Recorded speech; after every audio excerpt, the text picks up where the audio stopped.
maybe preemptively, because for some reason this, let's see.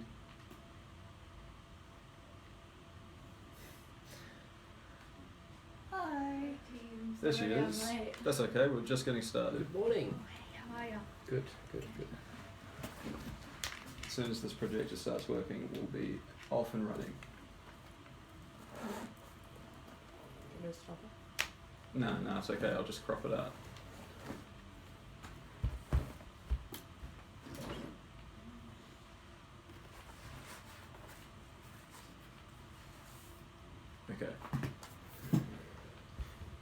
Okay, here we are. Back to the practical stuff. I think it takes a bit of a mental shift to go from the academic side of things, like we've been working on these last 3 weeks now, and start looking at the more sort of utility-based stuff that comes in our rationale. So just sort of cast your mind back. Remember stage 1 and 2. Stage 1 we focus on movement with the FMS and establishing high quality movement patterns. We started habitual coaching and helping people sort of build the lifestyle habits that they need in order to reach their fitness aspirations. And then we transitioned into stage 2, started getting more weight on the bar, more intensity in their conditioning, more complexity in their conditioning as well. We made adjustments to lifestyle change, daily actions, and we took them through that month. And by the time they get to stage 3, they should be very much rolling, right? Like they'll know what you expect of them. You'll know what you can expect out of each client with their sort of various nuances. And you'll take that further step back and work with them just once a week, which for me is my preferred frequency to see someone. It allows them sort of the lion's share of responsibility of making sure that they're doing the things they need to do. And you just kind of steer the path, right? You just kind of help them stay on track, so to speak, and make programming adjustments. There it is, right? That's our sort of summary slide. On that video, Sarah, can you actually see the screen that we're looking at? Yeah. Yeah, you can see the slide, the lighting's okay? Might want to move forward there. Maybe just give it a tap. Take it that way slightly, Sarah, just because it's in the, yeah. You can turn it slightly if you need to, and then just give it a tap to make sure it's focused. I just want to make sure that this video is intelligible for the guys. Good? Yeah. And it's filming? Yes. Okay. Cool. Remember that we spoke about this pricing part last week. The fact that that is very much something that we'll trial. And there may be some trial and error there as we feel out our demographic and whether that matches with them. Based on my experience, it's pretty much on point. Based on Trev's feedback on training in that area, it's pretty competitive. So it may end up being okay, but just keep in mind that that's something that we may adjust as we see fit. The daily action. This is that sort of essay example that I wrote up of a actual client of mine and some of the daily action plans that we went through to get her on track. It started with binge drinking, right? Trying to get past her binge drinking habit and make that something that was a little bit more consistent with her ideals, with her health and fitness. So that's all just pulled forward from the previous slide decks. This one's new, or you haven't seen yet, and this is the next step that we took from week 8 onwards. So remember, with our daily action, we collaborate with the trainee to establish the lifestyle habit that's most likely to bear fruit in regards to helping them reach their fitness aspiration. So it's very much a collaborative effort, and usually it's them that suggests it, and you just say, yeah, this is the option that's probably going to work best. We make sure that they're 90% sure that they can fulfill that. We make sure it's very specific so that they can track a simple yes or no, I did that, on a daily basis. And if they do that 90% of the time over the course of 2 weeks, we say, okay, it's been 2 weeks, that's pretty well established as something that you feel like you can stick with. Let's try to make it a little bit harder, step it up a notch, or move on to something else that's also going to help you. So at this stage, at 8 weeks, Kate's done really well in terms of including healthy fats in her diet. She hasn't noticed much of a change except that her skin has cleared up. At this point, I think that she's got that well and truly under grip. So she's kicked her drinking habit. She's included more healthy fats. This is someone who was on a really heavily restricted calorie diet, and so she did that by cutting fats out of her diet, or a lot of them, right? And was sort of going on rice wafers and salads and things. Pretty common, right? We see this a lot, particularly in young women. And so we re-included some of these healthy fats. She didn't put on any weight. She didn't drop any weight. She didn't notice any major energy changes or anything, but she did see her skin clear up. At that point, we started focusing on a sleep ritual, which is something that I'm particularly keen on, particularly when it comes to people who have performance-based goals, because sleep is so critical for recovery and performance. And so for Kate, what that looks like is no electronics after 9:30 p.m. and the inclusion of a simple 2-minute breathing drill. So no electronics right before she goes to bed. She lays down and she pictures something relaxing and she practices her breathing drills just for 2 minutes. So that'd be like 90-90 or something? Yeah. Yeah, or something similar laying on her bed. So maybe laying on her bed supine with, I think I had her put a couple of pillows under her calves, just so her legs were slightly elevated, and she did them that way with her hands on her rib cage. She didn't do very well with it. We had to think about potential reasons, and this is actually something that I've heard echoed with a lot of clients. It's difficult to implement a sleep ritual if you live with someone, or you sleep with someone, right? If you have a partner that you live with, and they don't do it as well.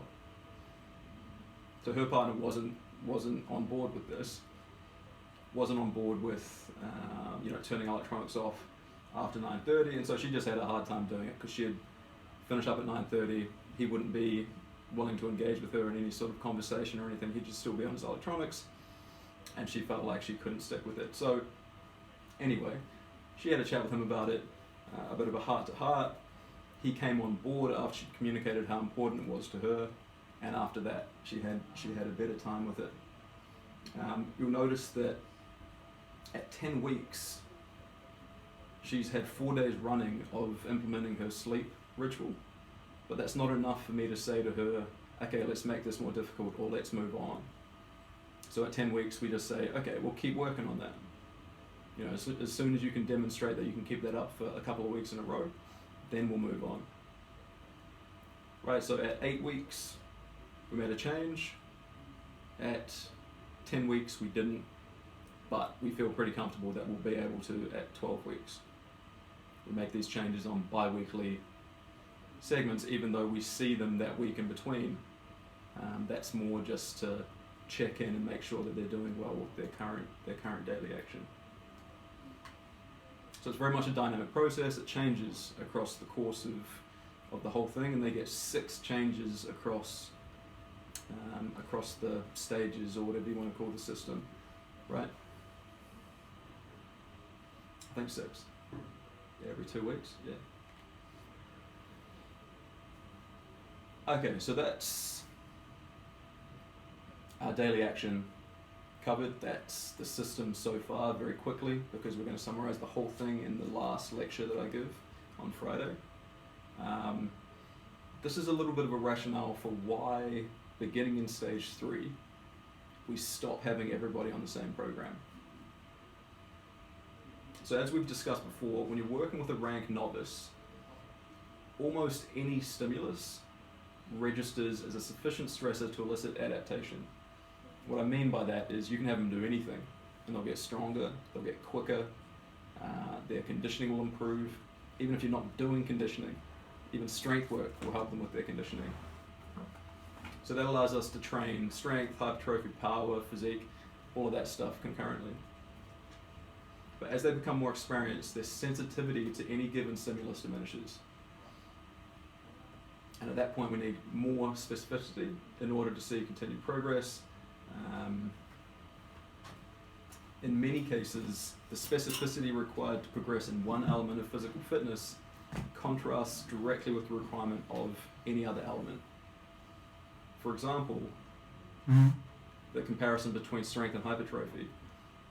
In an intermediate lifter, compound movements at high volume and density provide the greatest endocrine response, hormonal response, right?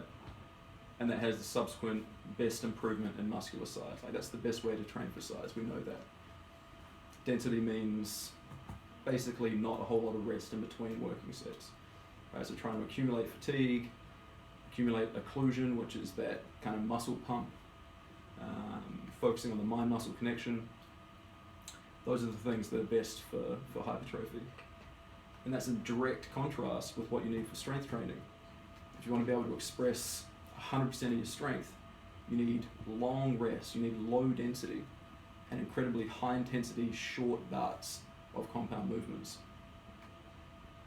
So at this point, when these people don't just progress at everything at the same rate, we need to be able to focus on one thing in particular in order for them to continue to make regular and consistent progress in the thing that they see as most important to them. That all happens for us at the beginning of stage 3. So stage 3, specificity.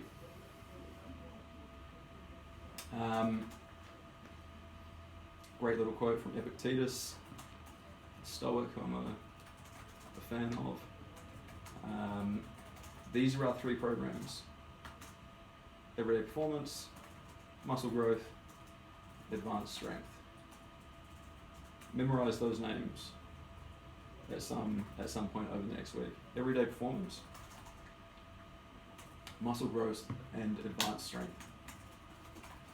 Everyday performance is kind of for the people who want to move well, they want to feel better, they may have physique goals, so we have kind of a mixture of everything in that program. And we also have a really high metabolic load, like we focus quite a lot on conditioning. A lot of these people have, fat loss goals. And that probably makes up a majority of these 3 branches of stage 3. That probably is the majority share. Muscle growth, kind of already described it, right? High density, high volume training, everything revolves around increasing strength, increasing muscular size. And then advanced strength looks a lot like stage 2, except now it's a little more nuanced. Our periodization scheme is a bit more full on. We'll explore that more in a minute. The other thing is, the goal at the end of this is we transition to enrollee ownership, right? At the end of stage 3, people are given the ultimatum of either continuing to train with you or going at it on their own.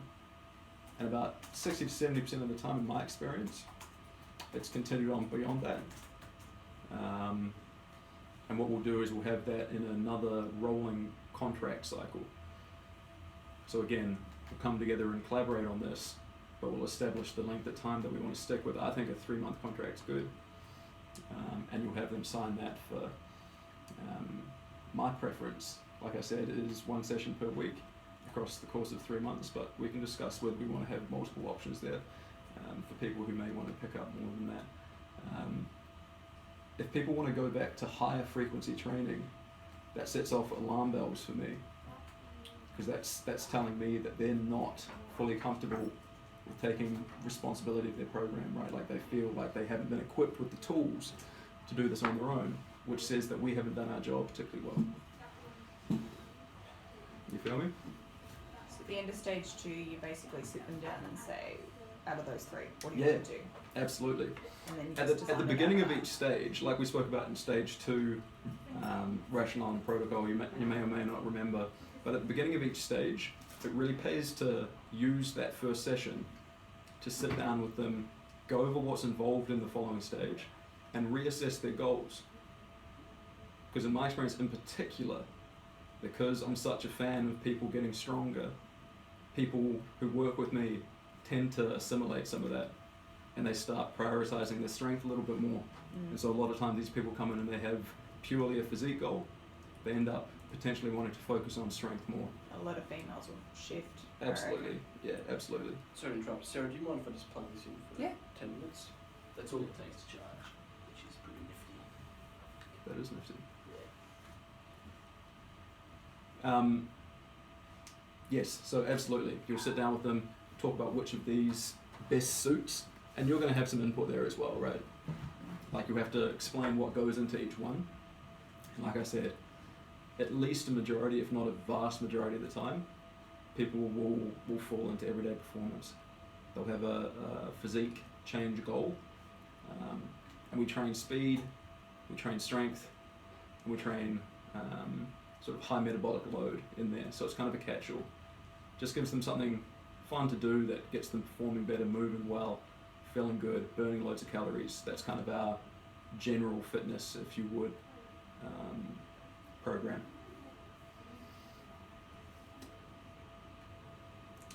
Yeah, so speaking of everyday performance, have a little look. That just kind of summarizes things, right? Trainees with general fitness, fat loss, or holistic goals, right? They have some kind of psychological benefit that they see in fitness. They want to lose fat. They want to potentially just be fit, right? We use tools like the TRX, kettlebells, medicine balls. We start getting into some of that fun, functional stuff, right? I use that sort of put some inverted commas there, functional work, to supplement a lot of the other strength and power work that they do as well. So it's a 3-day full body resistance training split, 2 days of advanced circuit style conditioning. And that's going to be somewhat contingent on the schedule and availability of your trainees. You may include more conditioning in your resistance training work if they're not willing to commit to a 5-day program. Right? At this point, both the trainee and yourself are much more aligned with what they're doing, and there's a little bit more wiggle room in terms of what you actually end up doing here, based on their schedule and what you see working best for them and their aspirations. Make sense?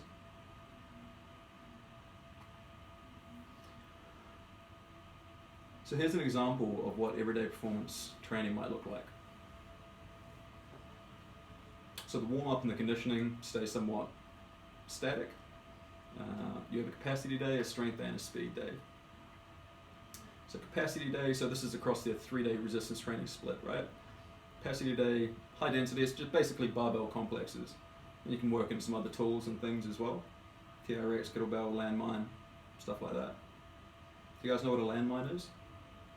It's a setup we'll have where you fix one end of a barbell to the floor. Yeah? You with me? Yeah. That's called a landmine. And then there's a whole library of movements that you can do with a landmine. You need to order them. Yeah. If you don't have those, you can just fix a plate on the floor and you can stick the head of the barbell into the hole of the plate, and that works as well. What you can't do is put the head of the barbell against the wall and gouge a hole in our wall. Like people do at Bondi, yeah. Yeah, that's what you can't do. Strength day looks a lot like stage 2, right?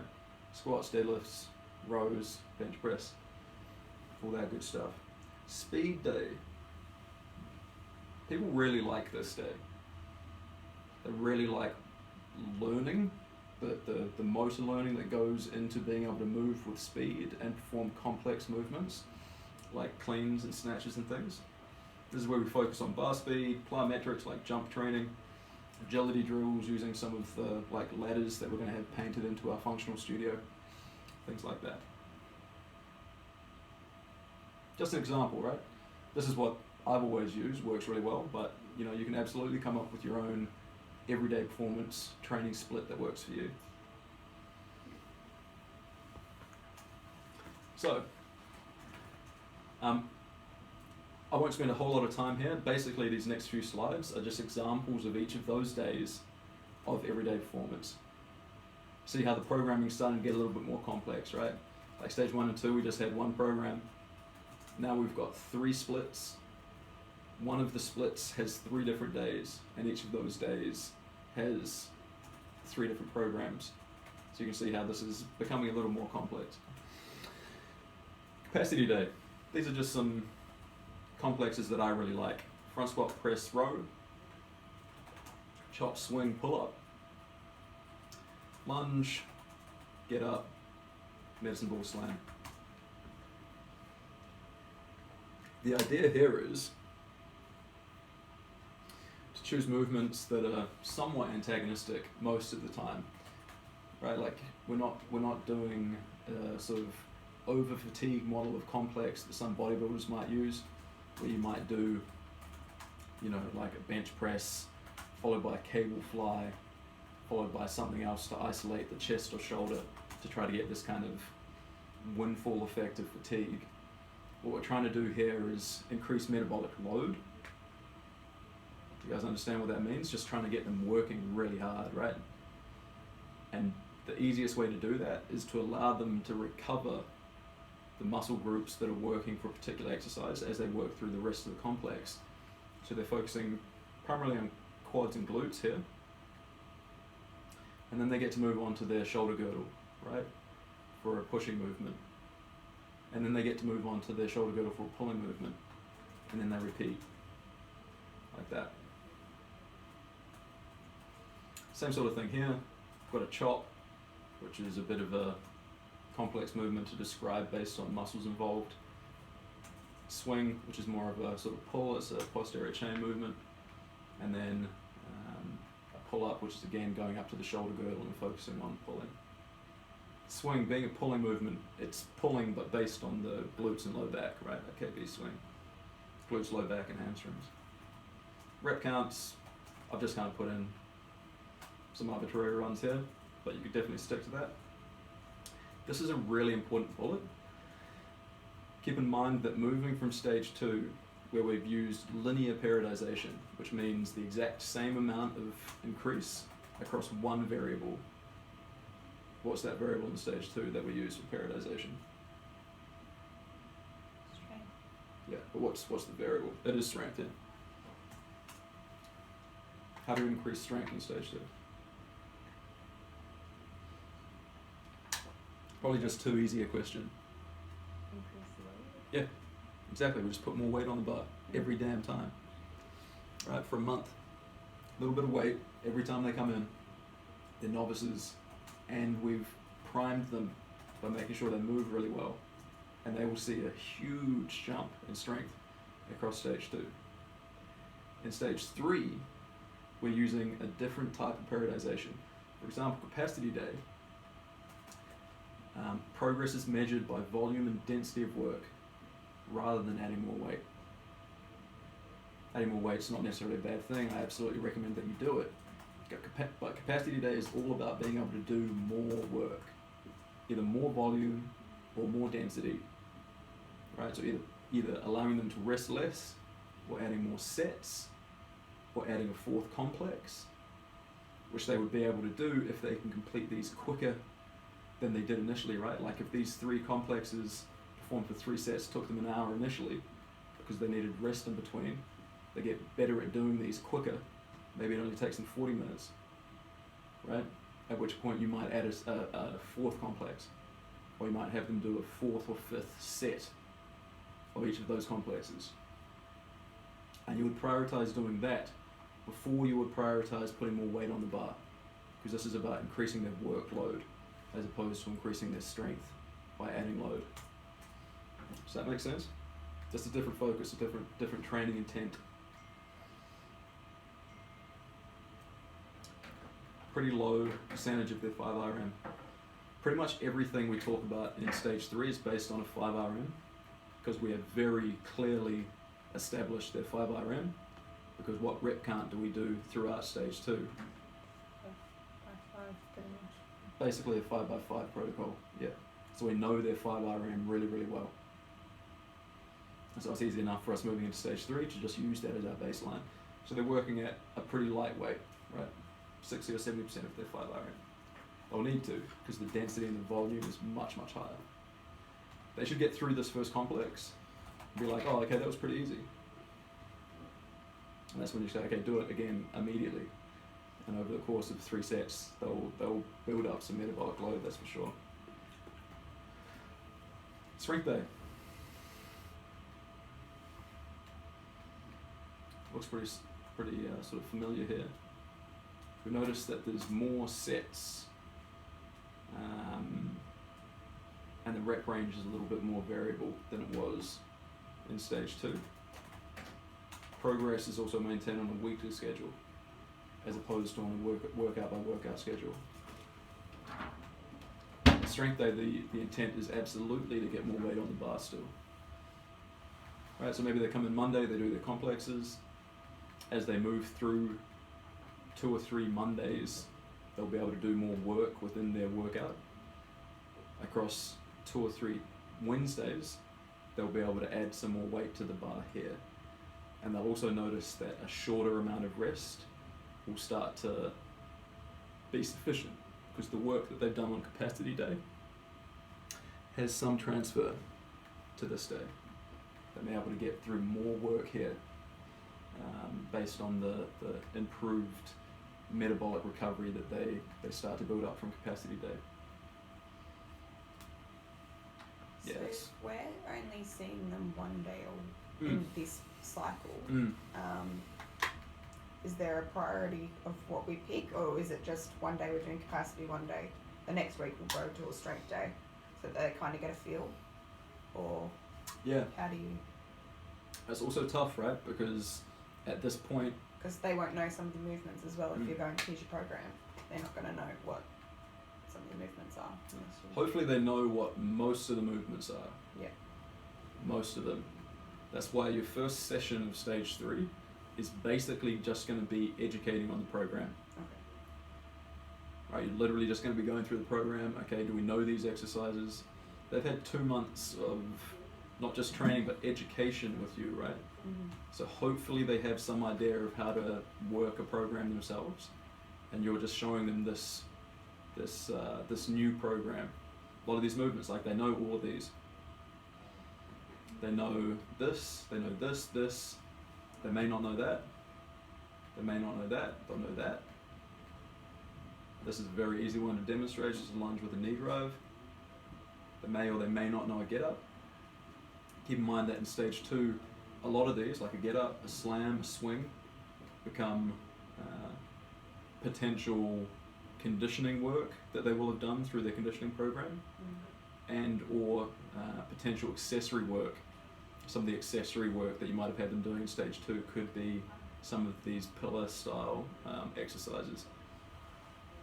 Definitely keep that in mind. You do want to give them some new stuff, but the majority should be stuff that they're already familiar with. Because those lifts are the best lifts, right? We know that those are the best bang for your buck lifts. But yeah, really good question. That is where it starts getting challenging. Yeah. And I initially played around with the first week of stage 3 being a return to 3 sessions a week, just so that you could run them through all 3 workouts. It just becomes quite complex to manage, and you also have to factor that into the payment that they make. Became a little bit complex. We'll see when you guys get to stage 3 whether you're comfortable with that, or whether you want to make that change, make that adaptation, and start going to 3 sessions again for a week so they can get them done. This is what I mean. That's definitely a potential barrier when we get there, when we have our PT meetings, which we'll still be having frequently to troubleshoot the system. If this is something that we're all kind of like, yeah, it's not working that well, then we'll just change it. More important than the content of the system is that we have a system that we all use and that we're consistent with. Yeah, really good point. Where were we? This is what I was just saying, this bullet, right? Improvements in capacity and speed days typically have a positive net effect on strength day as well. There's some carryover there. That's what I was talking about. Their recovery will improve on strength day because they work so hard on improving speed of recovery on capacity day because they're working at a high density. Potential speed day. They've got a clean, supersetted with a stair jump, superset with an activation work. Speed day is quite different than every other day because speed work, even potentially more so than strength work, requires a lot of rest. And so that's why you can see everything is supersetted with an activation, stretch or core work because you need to keep these people busy, otherwise they'll get bored. They don't want to wait 3 or 4 minutes before they do another clean or a dynamic effort squat of some sort. But this is an example of what a speed day might look like. They could do a clean to start with. Maybe you've already started coaching them through a medicine ball clean. You've got them doing Olympic clean now. If they're young, if they have healthy shoulders, these sorts of things. If they want to get into the Olympic lifts. Dynamic effort squat just means a squat at a sub-maximal load done really quickly, right? Medicine ball floor press, that's a press where they're laying on the floor and they're throwing a ball up in the air as high as they can, right? Kind of a dynamic effort lift for the upper body. You could also very well be doing a push press or something there. Yeah, but that's just an example of what a speed day might look like. For a lot of them, you may have touched on speed work in stage 2, but this will be their first full exposure to speed training. And like I said earlier, a lot of people really enjoy it. It becomes their favorite day of these 3. Having said that, a lot of people will struggle to move quickly. Just straight up struggle to move quickly. For athletes, not so much, right? Like, you will both be able to move pretty quickly if I coach you through a power movement. A lot of people, particularly females, you'll tell them you need to do that quicker and they will not move any quicker. It takes heaps of practice, just repetition.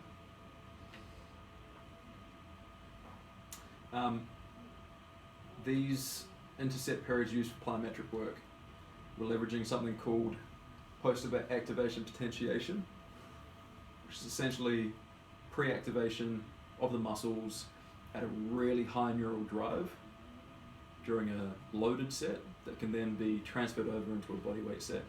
Like if you do a 1 rep max squat and then immediately do 5 jumps, chances are you'll get a really great return on your jump because you've just primed your nervous system for those jumps. You can see that's something else that we're doing a lot of the time here, right?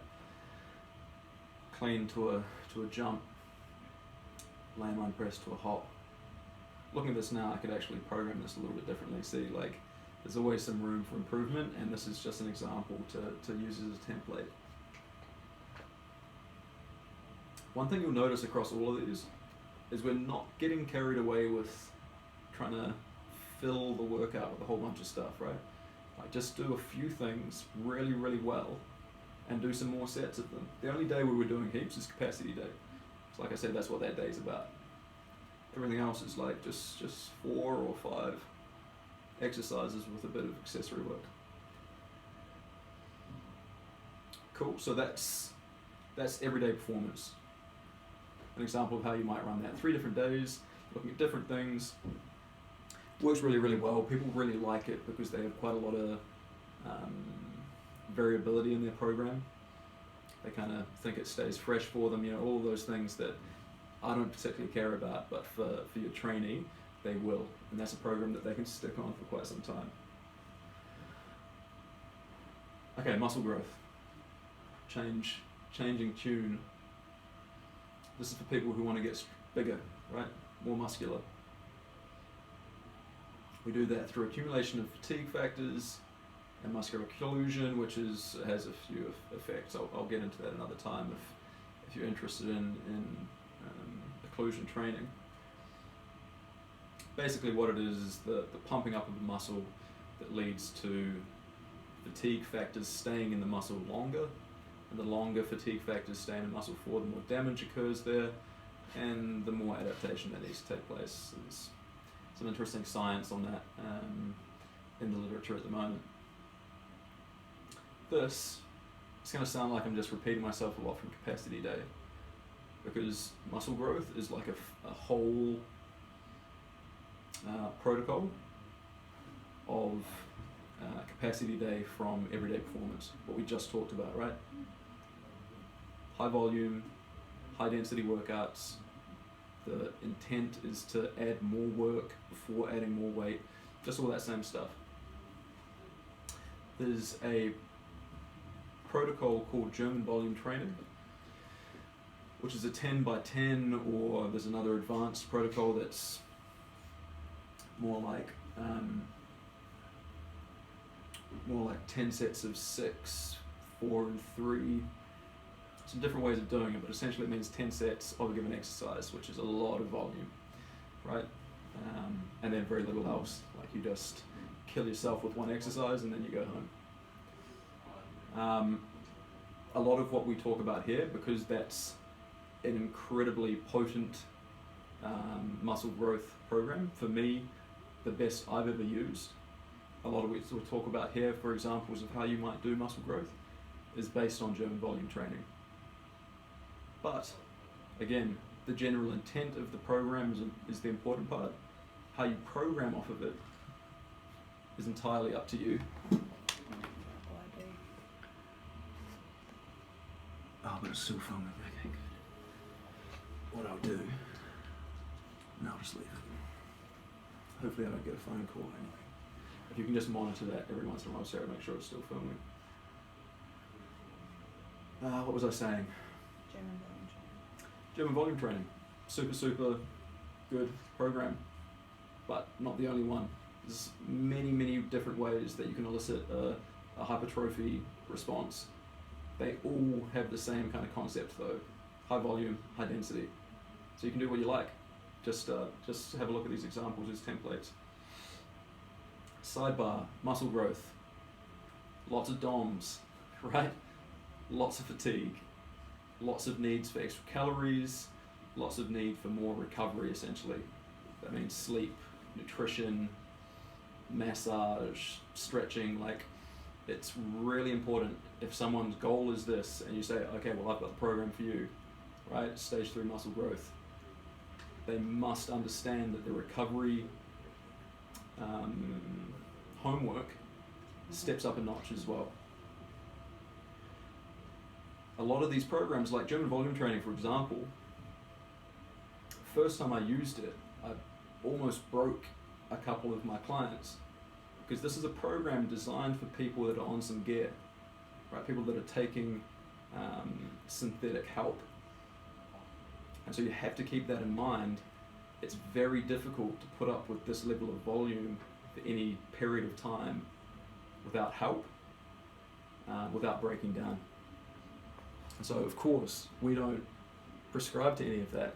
So we need to monitor and be a little bit more intelligent about programming. And recovery is as close as we can get to that, right? Like, you need to eat a lot. And you need to be taking care of your body outside of the gym as well.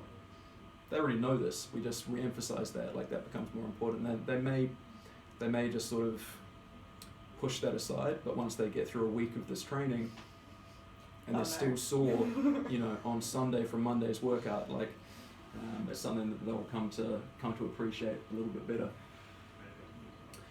I don't generally do conditioning during high volume work, because we're trying to maintain a calorie surplus in order for these people to synthesize more muscle, right? And conditioning does the opposite, right? That uses calories that could be put towards muscle growth. They'll also just be very sore. A lot of people will have trouble with adherence to a conditioning program during a muscle growth protocol, so just kind of keep those things in mind. The other thing is this mind-muscle connection, which sounds a little bit sort of unscientific, I guess, to me at first glance, but it's incredibly important. We're not trying to just lift a heavy weight like we have been in our strength training. Now we're trying to target specific muscles. This is where that old bodybuilding culture of training becomes relevant again.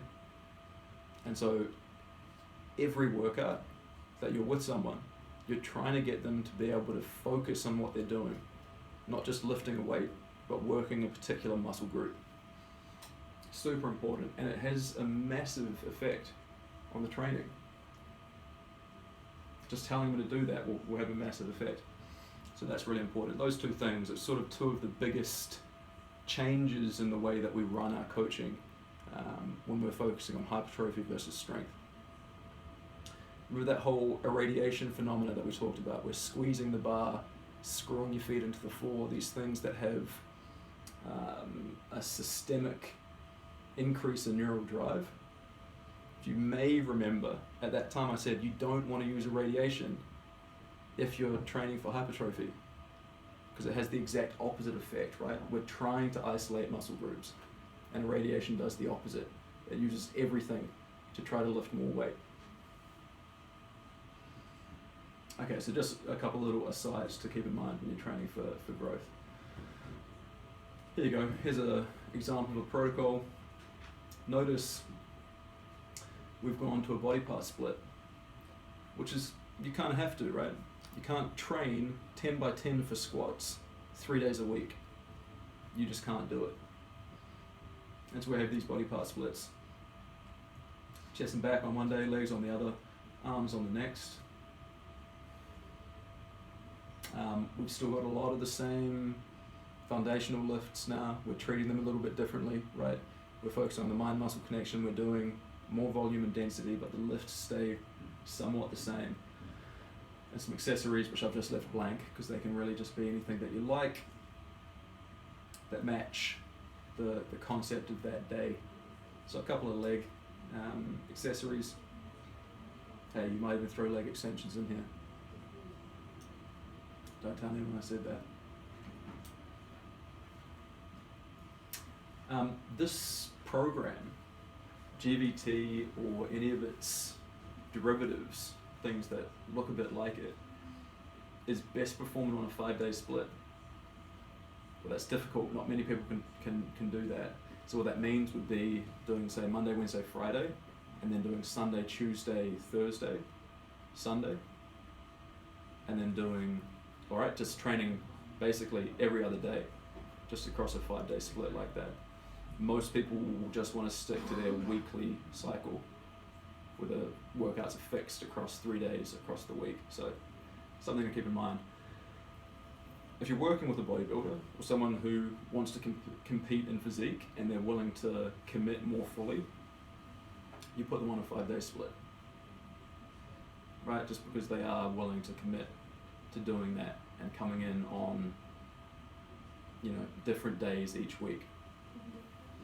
Just something to keep in mind. You've seen this 1,000 times now. All workouts preceded by rolling and static and dynamic stretching, as well as some activation work. They'll know this by the time they get to stage 3, right?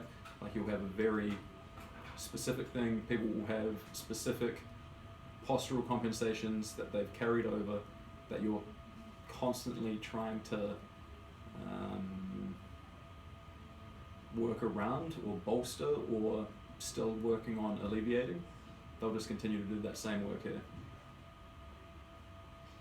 So those primaries, these guys, train for 5 to 10 sets of 10 reps with 90 to 120 seconds rest. And when I'm doing this, I have trainees get themselves a interval timer on their phone, and they time these rest periods. Rest periods until now have been a little bit subjective and more based on, do you feel like you're recovered enough to get your next set? That's no longer the point. We don't want them to be recovered. We want them to be accumulating fatigue across sets. And so we stick to a rigid time count. And so an interval time is the best way to do that. And it's important to communicate that they stick with that. I don't know how many times I've done this with people, and then I'll see them on the gym floor, and their timer has gone off on their phone, you know, checking their Facebook or writing a text. Like, it's super important that you say, you must stick to this, and you're not doing anything in between except recovering. Weight starts at about 60% of their 5 RM, or roughly what their 20 RM might feel like. Gives them an idea of how light this weight should be in order for them to be able to do 10 sets of 10. Again, progress is made by adding sets to the primary exercises each week until they can perform 10 sets across at a given weight, at which point you add some weight and you go back down a few sets.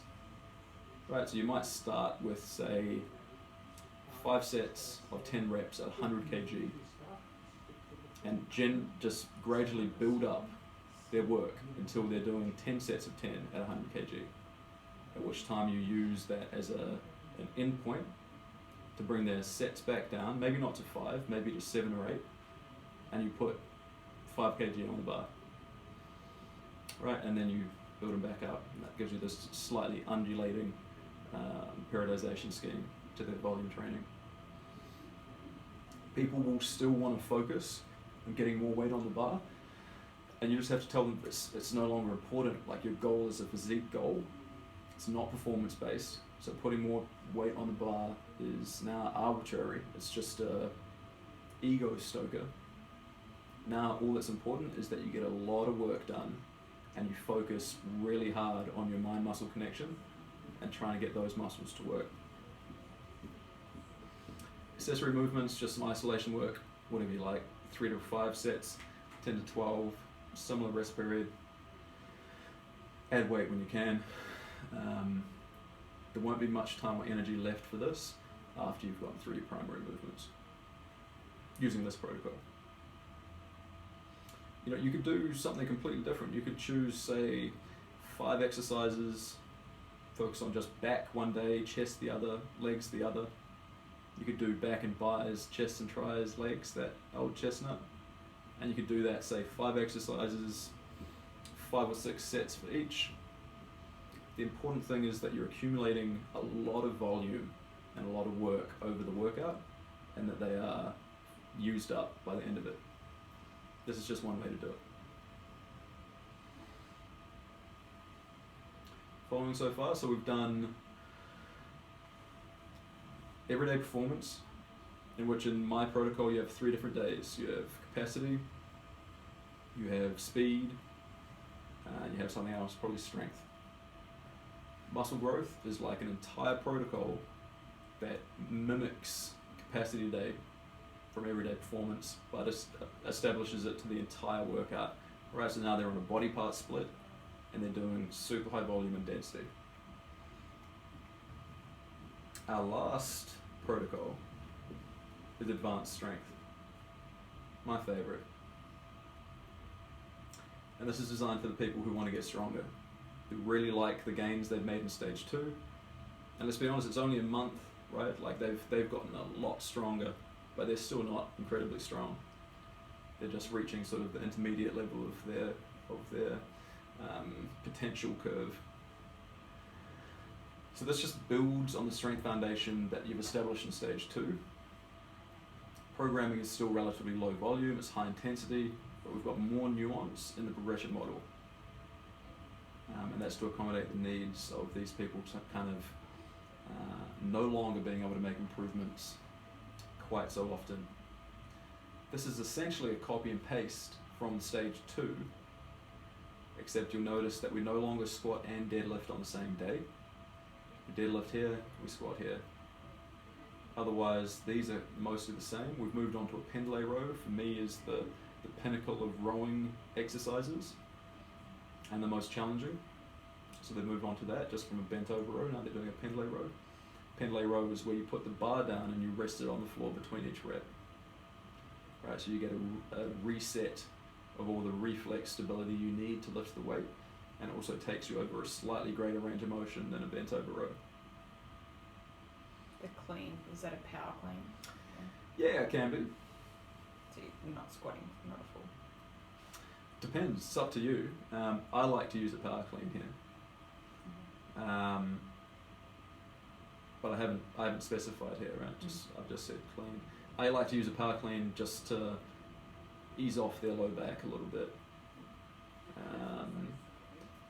This is essentially so on weeks where you're doing workout A twice, I don't like deadlifting heavy twice in a week at this point in someone's lifting career. Yeah. So at that point we go to a dynamic effort lift. If you're worried about them cleaning, you know, like if they're not in a position to be cleaning, you just do a lighter dynamic effort deadlift or something to that effect. Right? The important thing is that they don't lift heavy for their deadlift twice in a week. So say you do a workout A, B, A 1 week. The first workout A you do a deadlift, the second one you do a clean. The following week you'd be doing B, A, B. Everything would stay the same. You probably just wouldn't clean in that week. You do a deadlift. Unless this person wants to train strength but also is interested in power, in which case you might clean more often. Like I still personally use a program very similar to this. I just clean 2 or 3 times a week because I like cleans. I'm a basketball player. I like to jump high. I like to jump higher. Something else we've added in here is a unilateral leg exercise, right? Which is something that they may have had introduced during stage 2 but wasn't a primary lift. You may just introduce that as an accessory to the work that they did in stage 2. So yeah, anyway, very similar program, just with a few minor changes. The real change comes in the way that we treat this from a periodization perspective. We've got 3 days, right? So we've got 2 workouts, workout A and B. We've got 3 days of fit variation, right? Frequency, intensity, time, and type.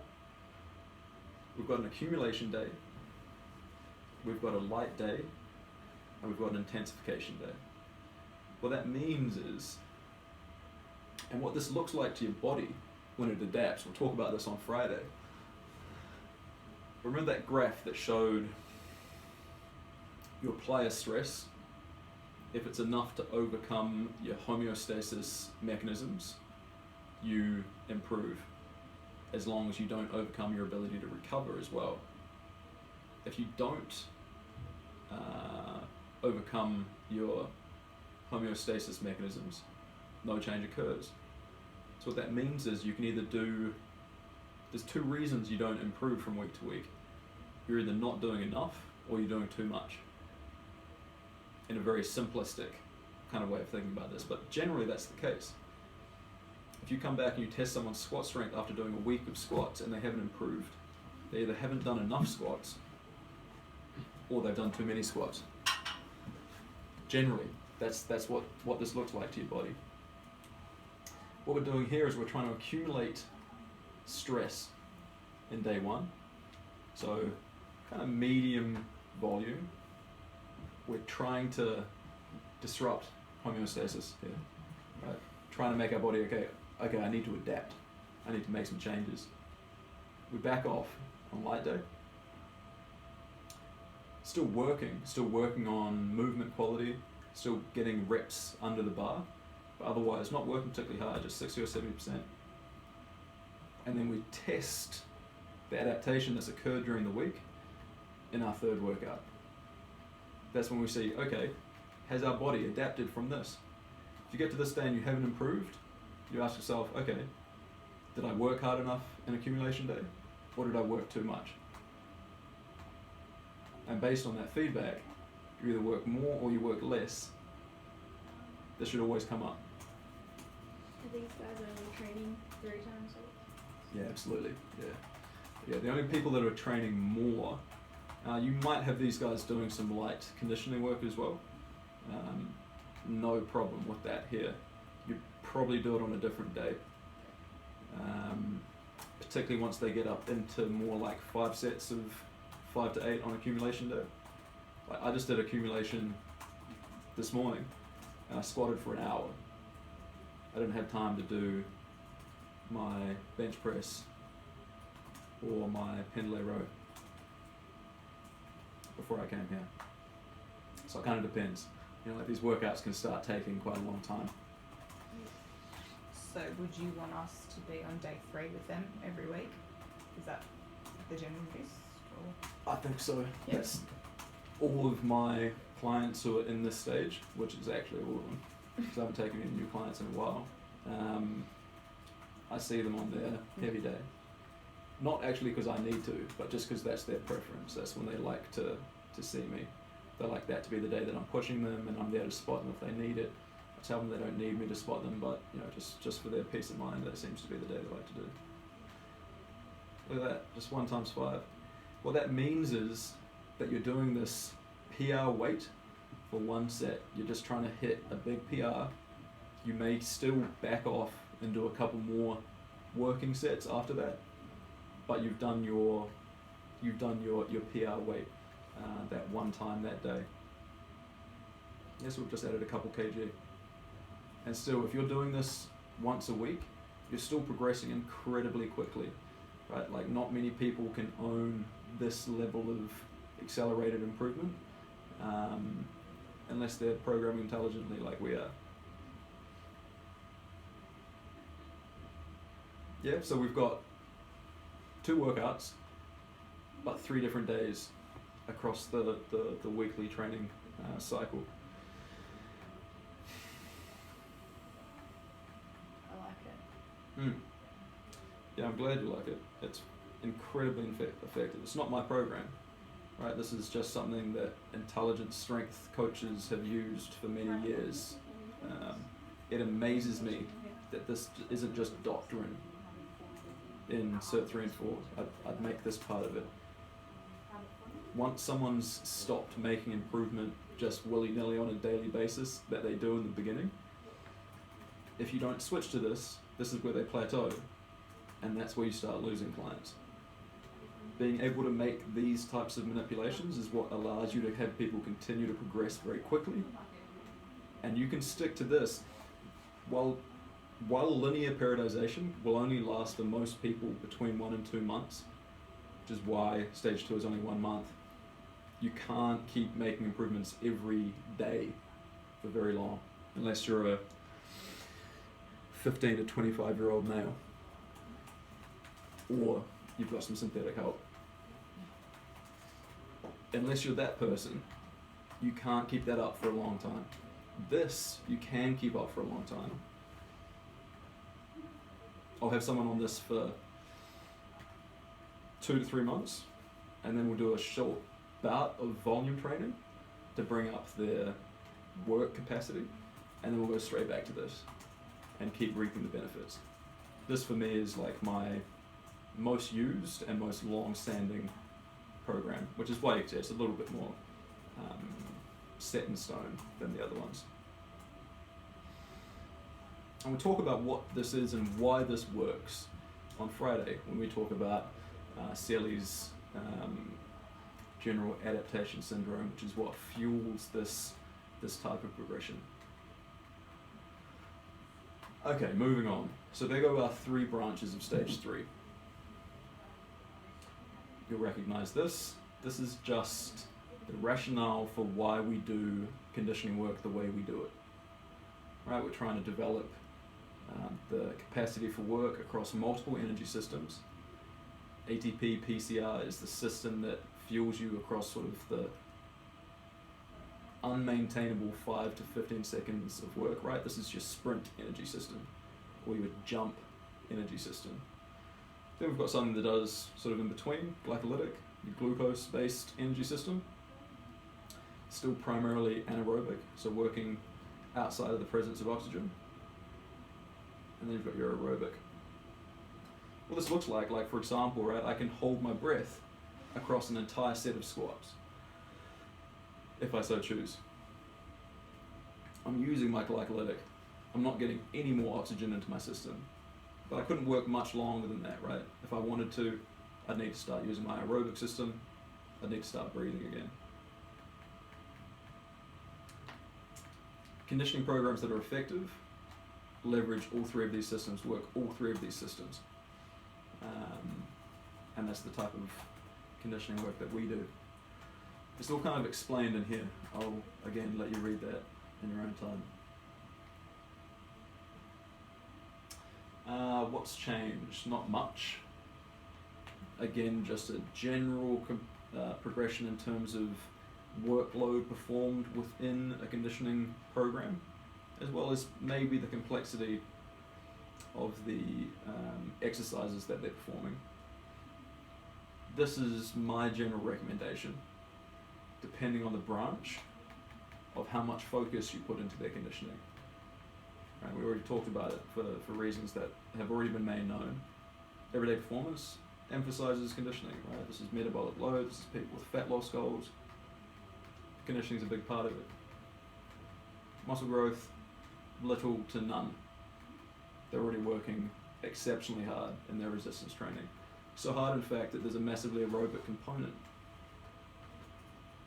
right, during muscle growth. They don't get full recovery. They're going to be breathing hard when they're doing muscle growth. Advanced strength kind of depends. Depends on if these people also have fat loss goals. They can continue to get strong while continuing to lose fat if you intelligently program the advanced strength protocol and a well planned conditioning protocol. You can see what I've included here, right? So all of the modes that we've spoken about from stage 1 and 2, maybe you do some boxing, right? We're going to have heavy bags and things. You can do advanced calisthenics. By that I mean bear crawls, frog jumps, whatever you want, A-frame walkouts, that kind of thing. And then of course, if I'm seeing anyone, I'm just working the prowler. I'm working the prowler for 20 minutes, that's it. Really, I think your best bang for buck conditioning exercise. And we're going to have 3 lanes of a sprint track to do it on, right? So it's definitely set up that way to be a very effective conditioning option for you guys to get on there and teach your people how to use the prowler. Remember that these modes, right? So these are what your conditioning exercises are. Generally, in stage 1, people don't move well enough for you to work them at a high level continuously in a complex movement. So stage 1 conditioning to me looks like stationary bike, treadmill, rowing machine, stuff that they can't hurt themselves while doing.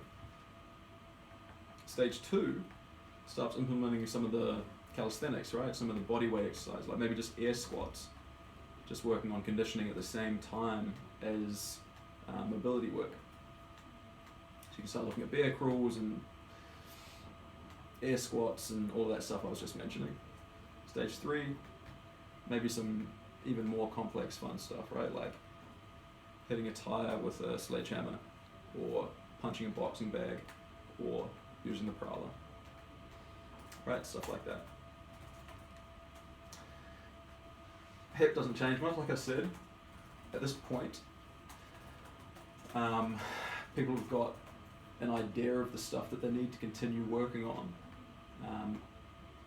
What we do need to take in consideration is this accumulation of fatigue, and the chances are they need to re-up their efforts on rolling every day, on doing some sort of breathing drill after they work out each day.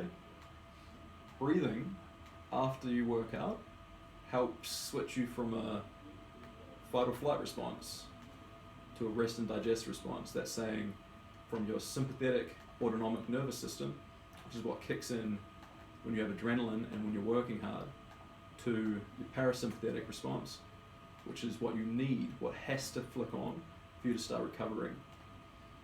This is why drinking coffee directly after a workout is a bad idea, because it maintains your sympathetic nervous system response, and why it's good to do a breathing drill after you finish workout, because it does the opposite. It elicits that switch from sympathetic to parasympathetic.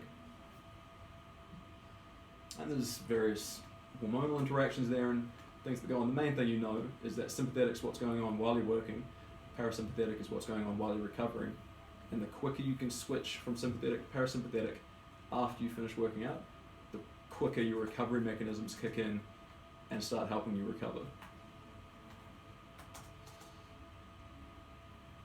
That was a little bit of a sidebar, but what I'm talking about here is spending more time helping them develop recovery strategies during stage 3, because chances are, if they're doing everyday performance or muscle growth or even advanced strength, they're going to have more DOMs, they're going to have more neural fatigue, they're just working at that next level of intensity, right? So it becomes important that we have those options.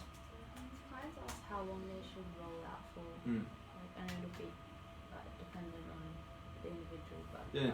what do you say for that? I say about 5 to 10 minutes before a workout, and if you're doing a rolling session, ask them how long they can stay on the roller for. Fascial adaptation takes up to 3 minutes per muscle group. So, depending on what they're doing. If you want to get a fascial change, you've got to stay on the 3 minutes each Mm. group. Yeah, and that's more what you're looking for if you're going for a standalone rolling session. Whereas the pre-workout rolling is more just a circulation thing. It's kind of a artificial muscle pump. You're just getting blood flushing through the muscle. We're not looking for plastic change to the fascia. If you're doing a standalone, yeah, that's where it's important that they stay on there a little bit longer. But nothing's going to happen if they can't do it. So even before you say you must be on here for this long, you ask, how long do you think you can stay on the roller? Like, how long can you roll your IT band for? I don't know many people who can stay on there for more than 3 minutes. You know, so that's the most important consideration, is getting their confidence scale on how long they can do it for. And you can also be the judge of that, right? Like if they say, oh, I couldn't be on there for more than 10 seconds, you say, bullshit. But, you know, you take into consideration what they think they can handle, and also what you know of the client and how much pushing they need in order to get something done. Yeah, good question. So 5 or 10 minutes before a workout, and then longer. Usually I'll say sort of 10 to 20 minutes if they're doing a standalone rolling session, like at home, like at night after work or whatever. That's for everyone, or like people who have just horrible Yeah. flexibility. Yeah, well, people that have trigger points that you're aware of, or particular problems that you're still working on, that would be more like a daily action that I'd use in stage 1. Hopefully by the time you get to this point, rolling is more of a maintenance intervention as opposed to something that really has to take up a whole bunch of their time. Would we, managing fatigue and all that sort of stuff Mm. with these type of clients, would Yeah. you implement something like a HRV monitoring kind of thing? Or Yeah, you is that can if you too- want to get that complex. Yeah. And we can talk about that on a case-by-case basis. Because I think if you implement like have you heard of the traffic light system? So I've heard of That- a traffic light system.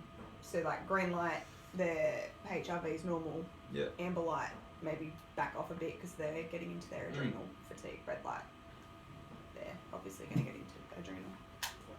Yeah. If that's what floats your boat, you can get into, we're talking about heart rate variability. In between the working and rest sets, like if their heart rate spikes or does something weird, it may mean that there's a thing that could lead to a fatigue sag, which can lead to adrenal fatigue later on. Yeah, if that's what floats your boat, it's going to be probably too advanced for 90% of the people that you're working with. We're not to that level of need yet. Mm. What's cool though is that we have a mechanism to track that very easily with our WASP, which is a new product that Technogym are releasing. We're actually involved in the launch of this new product in Australia. Cool. We're the first provider of this. Orange Theory. Orange Theory track not specifically HRV, but they track heart rate throughout their workouts. With every member has a heart rate monitor on, and they use that to keep track of people staying in the orange zone, which is like the perfect heart rate segment where they're burning the most calories and getting the most work done. What this is kind of Technogym's answer, but it's not using Orange Theory's proprietary software or products. Anyone can come in with any heart rate monitor, and they can link it to our large screen on the wall in the functional studio, and an avatar of them will pop up there, and it'll display, color-coded sections of heart rate throughout their work. So this is going to be a class-based thing that we can offer, but you could absolutely, when there's not classes in session, you could go in there with a heart rate monitor and do a workout in the studio with a client, and you've got that all in a very easily accessible display on our big screen that takes up the entire wall of the studio. So if you want to do that type of training, you're absolutely in the right space to do it. I don't think it's pertinent outside of a fairly expert level trainee or high risk trainee, which you then also have to ask yourself: Are you working in your field of expertise? This is more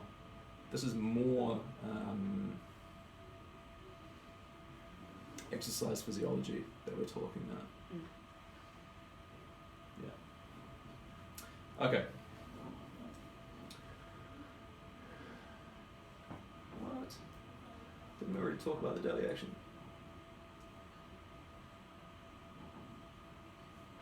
Yeah, we did. This is just kind of, I need to change those slides. We looked at the example of a stage 3 daily action. This is just highlighting some of the things that have taken place. Like at this point, we've made 4 changes to their daily action. Open forum, discuss and troubleshoot is part of your coaching session each week. If you can just remember that the idea of the daily action and coaching in general, like the art of coaching, is essentially collaborating with the trainee, making some sort of manipulation to what they do, and then tracking what happens afterwards. That is the art of coaching in a nutshell as it comes to training. And if you can just do that, you're already a much better coach than 90% of the industry, right? Work with your client instead of as a dictator. Collaborate with them, make modifications over time, and then check in and assess on what those modifications do, and do that as a cycle. You're already better than 90% of the industry. No one does that. That's one thing that separates good coaches from mediocre and negligent coaches. So making this something that you just make time for. At this point, it's probably just 10 or 15 minutes at the beginning of your workout. You get together, you sit down with them. Because remember, we sit down with people once a week. In stage 1, it's the first 20 minutes of their first workout of the week. We check in with them, and then we have an abbreviated workout. And then workouts 2 and 3 are a full workout. No sitting down, get straight into the workout. Stage 2, same thing. First workout of the week that they see you, it's a sit down. At this point, we only get 1 workout each week. So we want to make it probably just a little bit shorter. Thankfully, they're already rolling with their daily action. They know what's involved. It shouldn't take too long. Besides potentially like a monthly check-in, right? Where you maybe spend some more time sitting down and going, okay, we're going to make these changes based on this feedback that you've given me. Things of that nature.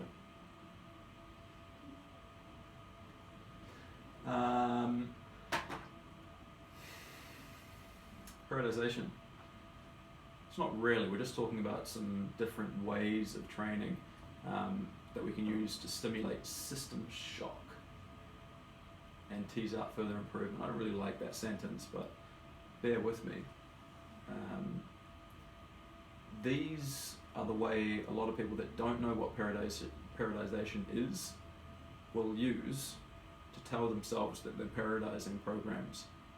They'll throw in some kind of random assortment of different movements, like using drop sets or negatives, rest pauses. These need to be used for a reason and not in place of planned changes in the periodization scheme. Right, so there's a whole bunch of stuff here. Let's just run through them really quickly, and you can tell me whether you're familiar with them. We know what plyometrics are. Dynamic effort, we've spoken about it. It's just doing a regular strength lift at a submaximal weight at high speed. Rest pause. You know what this is? It's a short stop in between eccentric and concentric portions of a movement. Removes the stretch reflex from the picture. Really great way to get someone stronger if they tend to rely on their stretch reflex, which a lot of natural athletes will do. Like people who are naturally very explosive and they're not big will rely heavily on stretch reflex, their sort of genetic stretch reflex, to make up for any kind of lacks in strength. And you'll find you have them do a rest pause and they drop way down in how much weight they can shift. Quite an interesting thing. Negatives. Everyone's done negatives, right? Negatives, just real emphasis on the eccentric portion of the movement, the down part of the movement. Drop sets. This is a fatigue / volume / muscle growth strategy, right? You perform a set at a given weight, you immediately drop a little bit of weight off of the bar and you keep going. You immediately drop some more off. They're tough, man. That's a tough thing to do. Alright, Susan. Cluster sets. What'd you say? Cluster sets. Oh, that was something else. I'm gonna run. I'll be back Okay. at 12 or 12 and eat. You want food? I'd love some food. How long are you gonna be here for? Just another probably 15, 20 minutes. I'll be back. Okay. What do you want? Are you going to bring me something? Burrito bowl.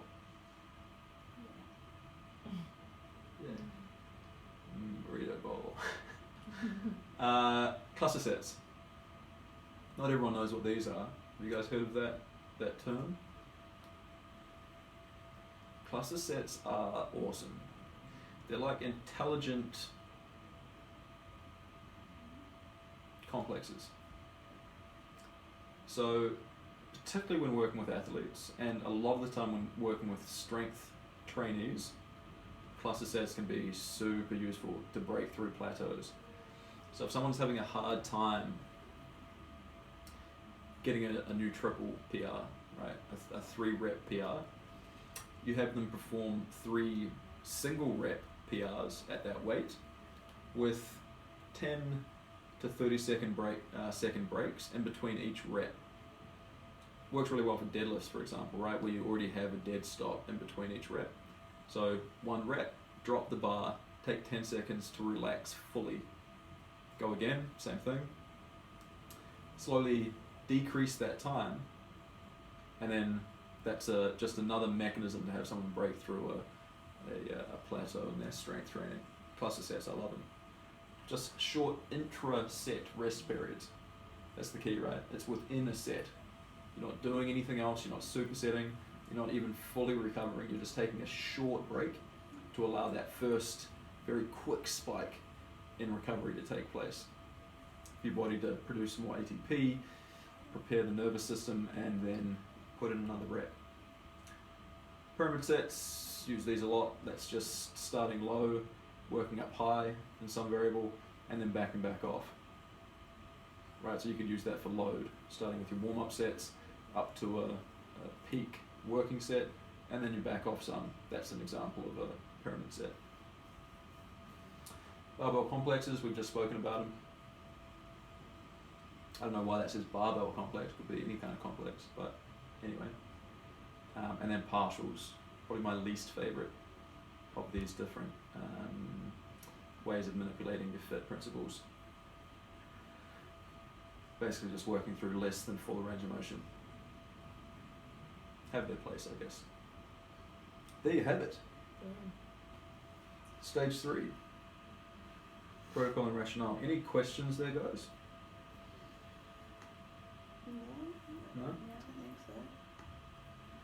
pretty straightforward, eh? This is the stuff that should. Yeah, go ahead. Yeah, should